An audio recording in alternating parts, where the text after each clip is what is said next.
আমরা আজকে প্রান্তিক ক্লাবের প্রাঙ্গণে আমাদের আগামী দিন 28-29 কলকাতা যাদবপুরে open SS sky international karate competition হবে। সেখানে আমাদের রাজ্য থেকে 14 জন ছেলেমেয়েরা যাবে আন্ডার 16 এবং তাদের সাথে কোচ 2 জন, একজন ম্যানেজার হিসাবে যাবে। আমাদের বয়েজ 10 জন, গার্ল 4 জন।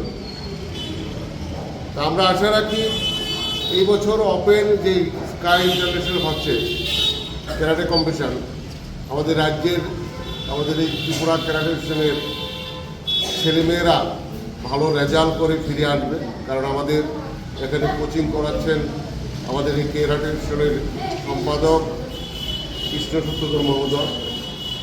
ওনার তত্ত্বাবধানে আগরতলা শহরে বিভিন্ন জায়গায় আমাদের কোচিং সেন্টার আছে। তা আমরা চেষ্টা করব আমাদের ছেলেমেয়েরা যারা এই প্রতিযোগিতায় অংশগ্রহণ করবে ভালো রেজাল্ট করে আগরতলায় ফিরবে, এই আশাটুকু আমি ওদের কাছে রাখছি। এবং আপনাদের মাধ্যমে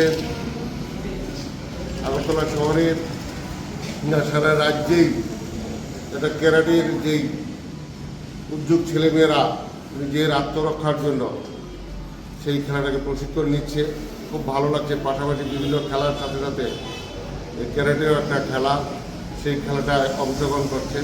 আমাদের এই ক্লাবেও প্রায় 100 জনের মতো ছেলেমেয়েরা কোচিং নেয় বিভিন্ন আমাদের আগরতলা শহরে এবং সারা রাজ্যেই 8টা ডিস্ট্রিক্টে আমাদের এই ক্যারাটের কোচিং সেন্টার আছে। আমরা চেষ্টা চালিয়ে যাব আমাদের ছেলেমেয়েরা যেন উপকৃত হয় সেই আশা রাখি এবং আপনাদের আশীর্বাদ নিয়ে আমাদের ছেলেমেয়েরা যেন এগিয়ে যায়।